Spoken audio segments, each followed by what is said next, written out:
नमस्कार दोस्तों, गोलचक्र के YouTube चैनल पे आप लोगों का स्वागत है। मेरा नाम है नवीन कुमार। यूपीपीसीएस मेंस का जीएस फोर्थ पेपर इथिक्स आपका जो है क्लास लगातार चल रहा है। मैंने आपको बताया था टोटल 8 ही वैल्यूम है इथिक्स वाले पेपर में, ठीक है ना भैया। 200 नंबर का है, 8 ही वैल्यूम है और एक वैल्यूम सबसे मजे की बात है कि आपका कंप्लीट हो गया है, नीति शास्त्र एवं मानवीय अंतर संबंध। दूसरा जो वैल्यूम है वो एटीट्यूड का है, अभिवृत्ति का है। दूसरा वैल्यूम स्टार्ट हो चुका है, एक क्लास हमने दे भी दिया है, उसको आप देखने के बाद ही ये वाला क्लास देखेंगे तो आपको ज्यादा समझ में आएगा, ठीक है ना भैया। हमने बताया था कि जो भाई अवृत्ति है, अवृत्ति क्या होता है? किसी मनोवैज्ञानिक विषय के प्रति, चाहे वो संस्कृति हो, देश हो, उत्पाद हो, किसी की धारणा हो, विचार हो, है ना, उत्पाद हो, तो इन सब के प्रति जो है, ये सब मनोवैज्ञानिक विषय हैं, इनसे इन सब के प्रति अपनी धारणा प्रस्तुत करना, चाहे वो सकारात्मक धारणा हो या नकारात्मक धारणा हो, उसको हम क्या कहते हैं? अभिवृत्ति कहते हैं, एटीट्यूड कहते हैं, ठीक है। खैर, आज कौन सा टॉपिक आज का चलने वाला है आपका? अभिवृत्ति का। अभिवृत्ति के निर्माण में उत्तरदायी कारक बहुत ही मोस्ट इंपॉर्टेंट है। इसको जान लीजिए कि आप 3 स्टार का लीजिए, यहां से क्वेश्चन आना ही आना। क्वेश्चन कैसे बनेगा कि अभिवृत्ति से आप क्या समझते हैं, अभिवृत्ति के निर्माण के लिए उत्तरदायी कारणों का उल्लेख करिए, ठीक है ना भैया। तो कुल मिला जुलाकर मैं ये कहना चाह रहा हूं कि अभिवृत्ति के निर्माण में क्या क्या जो है फैक्टर जो है आते हैं, या कौन कौन से तत्व या कौन कौन से कारक जिम्मेदार हैं, उसको हमको आज के टॉपिक में देखना है, ठीक है ना।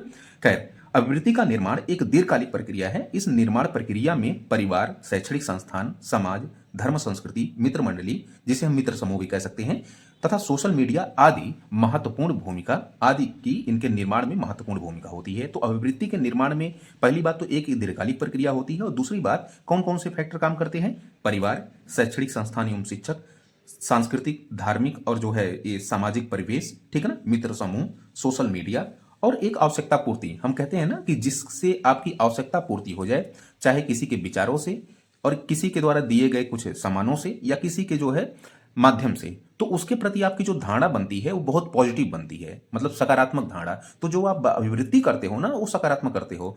अगर आवश्यकता की पूर्ति नहीं हुई तो आप नकारात्मक धारणा उसके प्रति प्रकट करोगे। तो अभिवृत्ति हुई ना, चाहे वो सकारात्मक हो या नकारात्मक, आवश्यकता पूर्ति के आधार पर। फिलहाल इसको हम थोड़ा सा डिटेल से देखने का काम करते हैं। देखिए, हमने ये फ्लो चार्ट इसलिए बनाया हुआ है ताकि आप जब वहां पे जो है आंसर राइटिंग करें ना भैया, तो आपको फ्लो चार्ट बनाने में आसानी हो, आपकी जो प्रैक्टिस हो वो फ्लो चार्ट पे हो, क्योंकि आपको जो नंबर गेन होगा वो आपका फ्लो चार्ट पे ही होगा, ठीक है। यहां फ्लो चार्ट में एक और खासियत और भी रहती है कि कम जो है कंटेंट में, कम जो है कंटेंट में ज्यादातर बातें आप बोल सकते हो, ज्यादातर बातें आप दे सकते हो, ठीक है। तो यहां पर अगर हम देखें तो कौन कौन सी जो है कारक की भूमिका है, तो परिवार, पहला परिवार लेते हैं। परिवार की जैसे धार्मिक, आर्थिक, सामाजिक, सांस्कृतिक, इन पर जो है परिवार की कंडीशंस पर निर्भर करता है कि किसी जो है परिवार के सदस्य पर किस प्रकार की अभिवृत्ति पर प्रभाव पड़ेगा। अगर परिवार धार्मिक होगा तो जायज है कि उसके सदस्यों का जो अभिवृत्ति होगी वो बड़ी धार्मिक होगी, ठीक है ना, बड़ी जो है कुल मिला जुलाकर आस्थावान होगी या शाकाहार के प्रति उनकी होगी। तो मेरा यही कहना है कि अगर परिवार की धार्मिक, आर्थिक, सांस्कृतिक, सामाजिक कंडीशंस क्या है, उसके ऊपर निर्भर करता है कि उसके परिवार के सदस्यों की अभिवृत्ति क्या होगी। जैसे अगर मैं कहूं कि यदि परिवार धार्मिक है तो एक प्रबल संभावना है कि जो उनकी अभिवृत्ति होगी ना, वो शाकाहार की होगी, प्रार्थनापूर्ण होगी, विश्वास की होगी, अहिंसा की होगी। ऐसे ही अगर कोई संयुक्त परिवार है तो उसकी एक प्रबल संभावना है कि जो उनके परिवार के सदस्य हैं उनकी अभिवृत्ति सामूहिकता की अभिवृत्ति होगी, ठीक है। ऐसे अगर पितृसत्तात्मक परिवार है तो इसकी भी प्रबल संभावना है कि जो परिवार के जो पुरुष समाज हैं उनकी जो अभिवृत्ति होगी वो लैंगिक असमानता पर अभिवृत्ति आपको देखने को मिल सकती है। भाई, पुरुषवादी मानसिकता से जो है उनके बच्चे ग्रसित होंगे कि महिलाएं कोई भूमिका ही नहीं निभा पा रही हैं, सारे काम देख रहे हैं कि पुरुष भी कर रहे हैं, तो हर एक न्याय निर्णयन में जो है पुरुष ही आगे आएगा, महिला नहीं आएगी। तो जब बात समाज में जो है समानता की होगी ना, तो बहुत ज्यादा वो समानता नहीं कर पाएंगे। अभिवृत्ति जो उनकी होगी वो लैंगिक जो है भेदभाव की ही देखने को मिल सकती है। तो ऐसा ये परिवार के माध्यम से डेवलप होगा। आते हैं शैक्षणिक संस्थानों के माध्यम से। देखिए, जो शिक्षण संस्थान होते हैं वो आपको पता होगा कि शिक्षण संस्थान सरकारी भी होते हैं, प्राइवेट भी होते हैं। कुछ धार्मिक शिक्षण संस्थान भी होते हैं, जैसे ईसाइयों के जो है, जैसे एंग्लो वैदिक कॉलेज हो गया, जैसे आपका जो है मदरसा हो गया। तो सवाल यह है कि किस शिक्षण संस्थान में आप पढ़ रहे हो भैया, या फिर जो शिक्षण संस्थान में आप पढ़ रहे हो ना, तो कौन सा सब्जेक्ट पढ़ रहे हो।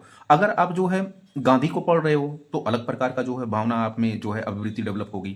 अगर आप भगत सिंह को पढ़ रहे हो तो अलग प्रकार की जो है आपको अभिवृत्ति डेवलप होगी। मैथ पढ़ रहे हो तो सेल्फ हित की जो है अभिवृत्ति डेवलप होगी। वहीं पर अगर आप जो है मानवीय सब्जेक्ट पढ़ रहे हो या फिर सोशल सब्जेक्ट पढ़ रहे हो तो जो है सार्वजनिक कल्याण की जो है अभिवृत्ति डेवलप होगी। मेरा यह कहना है कि जो शैक्षणिक संस्थान है इनके कई माध्यमों पर भी निर्भर करता है कि जो बच्चे हैं वहां पे उनकी उनमें किस प्रकार की जो है एटीट्यूड डेवलप होगा। इसके अलावा जो शिक्षक हैं, क्या वो शिक्षक राजनीतिक है या किसी चीज़ों से ग्रसित तो नहीं है, क्या उसकी सब्जेक्ट पर जिस प्रकार अप्रोच है, डायमेंशनल है या मल्टी डायमेंशनल अप्रोच है, वो है कि नहीं है, क्या एक दिशी तो नहीं है। तो इस शिक्षक पर भी निर्भर करता है कि किस प्रकार का वो बच्चों में जो है एटीट्यूड डेवलप करवाएगा। तो खैर यहाँ पे पढ़ते हैं थोड़ा सा कि विद्यालय के पाठ्यक्रम और शिक्षक के मनोवृत्तियों पर निर्भर करता है कि किस प्रकार जो है ये शिक्षण संस्थान या शिक्षक उन छात्रों या विद्यार्थियों पर उनकी एटीट्यूड को डेवलप करते हैं। उदाहरण अगर लें तो जैसे सोशल का जो विद्यार्थी है वो समाज के प्रति जो है बहुत करुणापूर्ण जो है अभिवृत्ति करेगा। वहीं जो मैथ का विद्यार्थी, फिजिक्स का विद्यार्थी है ना, इकोनॉमी का विद्यार्थी, ये अमूमन देखे जाते हैं कि निजी हित के लिए अभिवृत्ति करते हैं। ठीक है, ऐसे ही अगर मैं एक आपसे कहूं कि अगर आप बुद्ध, महावीर और गांधी को पढ़ते हैं तो आपके अंदर जो अभिवृत्ति होगी वो अहिंसक होगी, करुणामय होगी, परोपकार की होगी।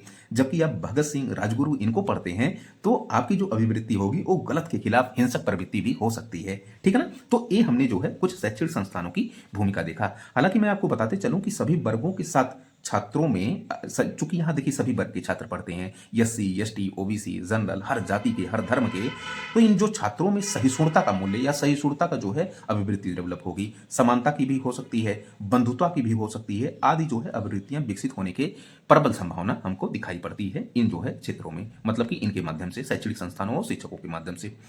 अब आते हैं हम लोग नेक्स्ट वाला, सामाजिक एवं सांस्कृतिक परिवेश के माध्यम से। तो एटीट्यूड के निर्माण में अभी हमने देखा परिवार की किस प्रकार भूमिका रही और जो है शिक्षण संस्थान एवं शिक्षकों की जो है किस प्रकार भूमिका रही एटीट्यूड के निर्माण के लिए। अब जो कारक है आपका सामाजिक एवं सांस्कृतिक परिवेश, मित्र समूह, सोशल मीडिया, आवश्यकता पूर्ति तथा अन्य कुछ जो है फैक्टर हैं उसको देख लेते हैं। जो सामाजिक एवं सांस्कृतिक परिवेश है, मैं कह रहा हूं कि क्या समाज एक ही होता है? हर धर्म के अलग अलग समाज आपको दिखाई पड़ेंगे, हर संस्कृतियों के अलग अलग समाज आपको दिखाई पड़ेंगे। इतना ही नहीं, आपको जो है आधुनिक समाज अलग दिखाई पड़ेगा, परंपरागत समाज अलग दिखाई पड़ेगा, रूढ़िवादी और कर्मकांडीय समाज अलग आपको दिखाई पड़ेगा। तो मैं कह रहा हूं कि भाई किस समाज में आप रह रहे हो। शिक्षित समाज आपको अलग दिखाई पड़ेगा, अशिक्षित समाज अलग आपको दिखाई पड़ेगा, इकोनॉमिक पर फोकस करने वाला समाज अलग दिखाई पड़ेगा और गैर इकोनॉमिक पर फोकस करने वाला समाज अलग दिखाई पड़ेगा। ठीक है ना। व्यापारिक समाज अलग दिखाई पड़ेगा और गैर व्यापारिक, मतलब कि जो एक प्रकार से जो है बहुत ज्यादा अर्थव्यवस्था को नहीं लेकर चलते हैं, वो समाज अलग दिखाई पड़ेगा। किस समाज, किस रीति रिवाज की आप बात कर रहे हो, किस में आप रह रहे हो, जिस समाज में आप रह रहे हो उसी के अनुसार आपका एटीट्यूड डेवलप होगा। तो खैर इसको पढ़ के सुनाते हैं तब समझ में आएगा। कह रहा है कि समाज की परंपरा, रीति रिवाज, सोच आदि व्यक्ति की अभिवृत्ति मतलब एटीट्यूड को आकार देती है। जैसे बिश्नोई समाज, अगर हम बिश्नोई समाज में रह रहे हैं तो हम नेचर से बहुत ज्यादा जुड़े रहेंगे, प्रकृति से बहुत ज्यादा जुड़े रहेंगे, जो पर्यावरण है उससे बहुत ज्यादा अटैचमेंट हमारा होगा, वन्य जीवों से बहुत ज्यादा अटैचमेंट होगा। जैसे नहीं कि अभी जो है बिश्नोई समाज, लॉरेंस बिश्नोई का नाम सुने हैं ना, कि एक फोन आता है तो सारे राजनेता हिल जाते हैं। जो सलमान खान का केस चल रहा है हिरन को मारने वाला, वो बिश्नोई समाज के द्वारा ही किया गया है ना। और धमकियां बार बार जो मिलती हैं वो बिश्नोई समाज के द्वारा ही मिलती हैं, क्योंकि उन्होंने जो है किसी जो है जीव को मारा है। ठीक है, और जबकि इस जीव की पूजा करते हैं। तो बिश्नोई समाज पर्यावरण मित्रता की बात करता है। अतः समाज के लोगों की अभिवृत्ति पर्यावरण के प्रति इनकी सकारात्मक होती है। इनके समाज में जो भी लोग होगा उनका एटीट्यूड कैसा डेवलप होगा, मतलब इको फ्रेंडली डेवलप होगा। ठीक है। ऐसे जैनिज्म समाज है, ये जो पशु हत्या के प्रति जो है नकारात्मक अभिवृत्ति करता है, मतलब कि ये अहिंसक बहुत ज्यादा है समाज। वहीं पर आप मुस्लिम समाज में जाओगे तो पशु हत्या को मान्यता दी गई है यहाँ पे, जैसे बकरीद वगैरह में बकरा वगैरह काटते हैं लोग, तो यहाँ पर ये सकारात्मक अभिवृत्ति। तो किस समाज में आप रह रहे हो भाई? जहां आधुनिक समाज में परंपरा, रूढ़िवादिता और कर्मकांड के प्रति नकारात्मक अभिवृत्ति, वहीं परंपरागत समाज में इसको सकारात्मक जो है स्वरूप के रूप में प्रकट किया जाता है। तो आप जिस समाज में जैसी वेशभूषा वैसा आपका जो है, जैसा समाज वैसी वेशभूषा है ना कहावत, तो आप उसी अनुसार जो है अपने जो है एटीट्यूड को डेवलप करते हो। आते हैं मित्र समूह के आधार पर थोड़ा सा देखते हैं। यदि हम ऐसे मित्र समूह में रह रहे हैं जहां पर हर संप्रदाय के लोग रहते हैं, जैसे एक ऐसा हमारा मित्र मंडली है जहां पर ईसाई भी है, हिंदू भी है, मुस्लिम भी है, सिख भी है, जैन भी हैं, बौद्ध भी हैं, पारसी भी हैं, सारे लोग हैं, तो इसकी प्रबल संभावना ये होगी कि सारे लोग एक दूसरे के धर्मों को जानने का प्रयास करेंगे। तो जो ये गलत फहमी थी कि मुस्लिम ही आतंकवादी होते हैं या सारे मुस्लिम आतंकवादी होते हैं, ये धारणा आपकी कम होगी। ठीक है ना। ज्यादातर मुसलमान जो है बेचारे सही हैं, सारे मुसलमान सही हैं, कुछ ही जो है इधर उधर के माध्यम से मान लीजिए चले जाते हैं। पर मेरा ये कहना है कि सब धर्मों के बारे में जब आप जानते रहोगे, उनसे जो है संपर्क में आओगे ना, तो आपकी जो धारणा है एक असहिष्णुता की, वो सहिष्णुता में चेंज हो जाएगी, प्रेम भाव में, बंधुता में, भ्रातृत्व भावना में चेंज हो जाएगी। तो जो आपकी अभिवृत्ति पहले नकारात्मक थी किसी धर्म के प्रति, वो सकारात्मक होगी, मतलब आपकी अभिवृत्ति अब कैसी हो जाएगी, सहिष्णु हो जाएगी। वही कह रहा है कि यदि हम ऐसे मित्र समूह में रह रहे हैं जहां हर संप्रदाय के लोग हैं, तो इस स्थिति में हमारी धर्मों के प्रति सहिष्णुता की अभिवृत्ति विकसित होगी। ठीक है, ये जो है मित्र मंडली या मित्र समूह के जो है भूमिका के आधार पे। आवश्यकता पूर्ति, हम कह रहे हैं कि किसी ने हमारी आवश्यकता पूर्ति, जैसे बुद्ध ने हमारी आवश्यकता पूर्ति कर दी विचारों के माध्यम से, तो बुद्ध के प्रति हमारी क्या है, धारणा बड़ी सकारात्मक है। ऐसे मोहम्मद ने हमारी आवश्यकता की पूर्ति कर दी, तो मोहम्मद के प्रति हमारी धारणा, ठीक है। ऐसे कृष्ण के प्रति, ऐसे जीसस के प्रति, ऐसे किसी वस्तु के प्रति हो सकती है ना, किसी एक व्यक्ति के प्रति हो सकती है। व्यक्ति ने आपने किसी को पैसा दे दिया, भले वो गलत है, लेकिन आपकी धारणा उसके प्रति चेंज हो जाती है। तो आवश्यकता पूर्ति के आधार पे जिस वस्तु व्यक्ति विचार से हमारी आवश्यकता पूर्ति होती है, उसके प्रति हमारी सकारात्मक अभिवृत्ति उत्पन्न होती है, ठीक है ना। तो ये आवश्यकता पूर्ति के आधार पे आते हैं सोशल मीडिया। देखिए जो सोशल मीडिया है, इतने समय हो सकता है कि अभी आपसे केवल एक ही क्वेश्चन पूछ ले कि अभिवृत्ति से आप या एटीट्यूड से आप क्या समझते हैं, और सोशल मीडिया की भूमिका अभिवृत्ति के निर्माण में किस प्रकार जो है सहायक हुई है, इसका उल्लेख आपको करना पड़े। तो आप ध्यान में रखिएगा कि इसको बहुत डिटेल से जो है, चूंकि आप बार बार इसको जो है यूज करते हैं, तो आप खुद अनुभव करेंगे कि टीवी, अखबार, मोबाइल, ये सब जो है ये हमारी सोचों को आकार देते हैं। इनसे हम जुड़े हुए हैं ना, टीवी से, मोबाइल से, अखबार से, इनसे हम जुड़े हुए हैं। टीवी पर हम देखो तमाम प्रकार के सीरियल देखते हैं, मूवीज देखते हैं, या फिर कुछ धारावाहिक कार्यक्रम देखते हैं, रामायण महाभारत वगैरह वगैरह तमाम सारी चीजें देखते हैं। अखबार हम पढ़ते हैं तो तमाम सारी जानकारियां, मोबाइल पर हम देखते हैं तो सारी जानकारियां मिलती हैं। तो यहां पर हमने जो सीधी सी बात है कि जैसे एक टॉयलेट प्रेम कथा है, मूवी आई थी, तो इस फिल्म ने क्या किया कि हमको जो है स्वच्छता और सैनिटरी पैड के प्रति जो है लोगों के सकारात्मक जो है दृष्टिकोण को अभिव्यक्त किया।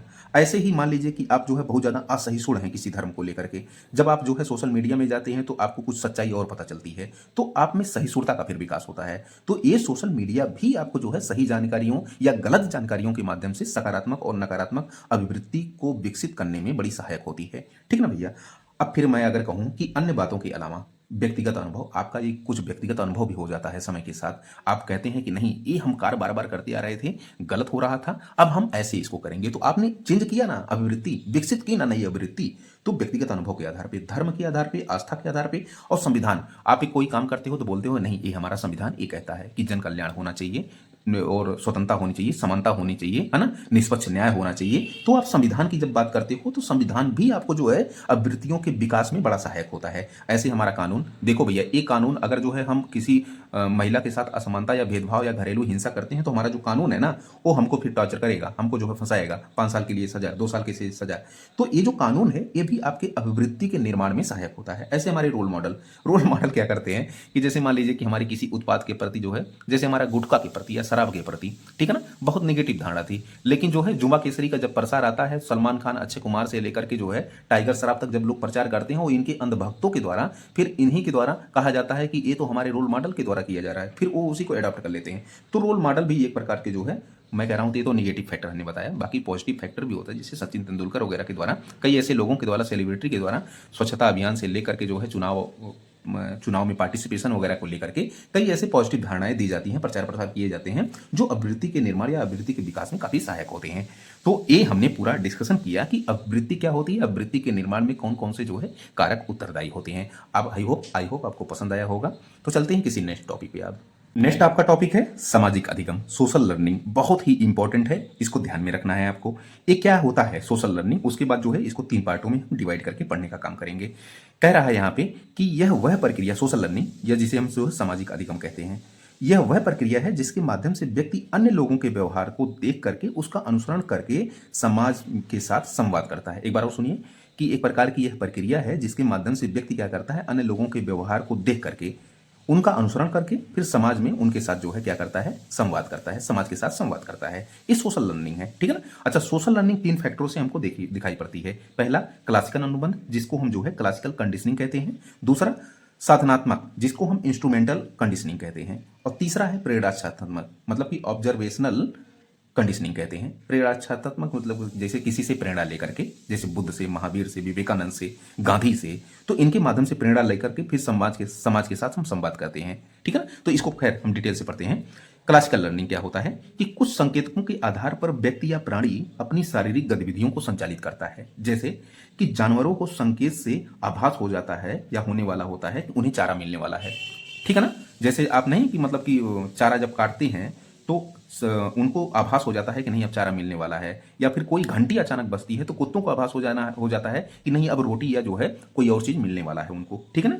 ऐसे ही मान लीजिए मालिक और नौकर के बीच संबंध होता है। मालिक कुछ ऐसी एक्टिविटी करता है डेली डेली कि नौकरों को आभास हो जाता है नहीं मालिक अब ये काम करने वाले हैं, उनको ये चीजें उपलब्ध होनी चाहिए, तो ये क्लासिकल अनुबंध होता है या जो क्लासिकल कंडीशनिंग होता है। ऐसे आपका एक साधनात्मक अनुबंध होता है जिसको जो है इंस्ट्रूमेंटल कंडीशनिंग कहते हैं। ये क्या है इसको सुनना जरा। यहां पर अगर जैसे कोई व्यक्ति है समाज में कुछ ऐसे कार्य कर रहा है या राष्ट्र में कुछ ऐसे कार्य कर रहा है जिसके लिए उसको पुरस्कार मिले या फिर उसको जो है सम्मान मिले, पुरस्कार मिले, सम्मान मिले, प्रतिष्ठा मिले, 10 लोगों के बीच जो है उसको काफी प्रतिष्ठा मिले, सम्मान मिले, तो ऐसे में वो फिर वही कार्य करना चाहेगा, वह उसको देख करके लोग वही कार्य करना चाहेंगे, ठीक है ना। तो इससे भी जो है कहीं ना कहीं आपका जो है सामाजिक अधिगम या सोशल लर्निंग का जो है डेवलपमेंट हो रहा है। सोशल लर्निंग लोग कर रहे हैं, मतलब समाज के साथ लर्निंग मतलब सीख रहे हैं, ये मैं कहना चाह रहा हूं। जिस अभिवृत्ति के लिए उन्हें पुरस्कार या सम्मान मिलता है उसे वह करना चाहते हैं। उदाहरण के लिए जैसे पर्यावरण कार्यकर्ता हैं ग्रेटा थेनबर्ग, भारत में है सुनीता नारायण, ठीक है ना। इनको मिलने वाले पुरस्कार तथा सम्मान ने इन्हें पर्यावरण संरक्षक का जो है नेतृत्व प्रदान किया। तो ये मेरा कहना है कि जिनको देख करके आप इंस्पायर्ड होते हो ना, आप टीना डाबी को देख करके इंस्पायर्ड होंगे तो बाद में आप जो है वैसा ही जो है अपना जो है अप्रोच रखेंगे, या फिर आप जो है प्रधानमंत्री मोदी या राहुल गांधी किसी को देख करके इंस्पायर्ड होते हैं या नितिन गडकरी को, फिर आप वैसा ही कार्य करना चाहेंगे। या नितिन गडकरी जब किसी कार्य को करते हैं सफलता मिलती है समाज में या राष्ट्र में, उनको प्रतिष्ठा मिलती है, पुरस्कार मिलते हैं राष्ट्रीय अंतर्राष्ट्रीय तौर पर, फिर वो उसी के प्रति और कार्य करना चाहेंगे। तो ये सोशल लर्निंग का जो है साधनात्मक अनुबंध जिसे इंस्ट्रूमेंटल कंडीशनिंग कहते हैं। ऐसे ही आपका तीसरा वाला लास्ट वाला है प्रेरणात्मक अनुबंध जिसे हम ऑब्जर्वेशनल कंडीशनिंग कहते हैं। यहाँ पर क्या है कि जब हम किसी महान विभूति को पढ़ते हैं, जैसे सुकरात हुआ, अरस्तु हुआ, सुकरात, अरस्तु, बुद्ध, गांधी, ये सब हुए, इनको अगर हम पढ़ते हैं ना तो इनके नैतिक मूल्यों को हम एडाप्ट करते हैं और फिर उसी के अनुसार हम जो है समाज में आउटपुट करते हैं या समाज के साथ व्यवहार करते हैं। तो ये सकारात्मक अभिवृत्ति या सकारात्मक मूल्यों को जो है विकास में भी सहायक होते हैं। ये आपका जो है प्रेरणात्मक अनुबंध या ऑब्जर्वेशनल कंडीशनिंग हुआ। तो आई होप आपको आज का क्लास पसंद आया होगा। आज के लिए फिलहाल इतना ही। Thank you so much. कल मिलते हैं अभिवृत्ति के तीसरे पार्ट को लेकर के। आज के लिए फिलहाल इतना ही। Thank you so much.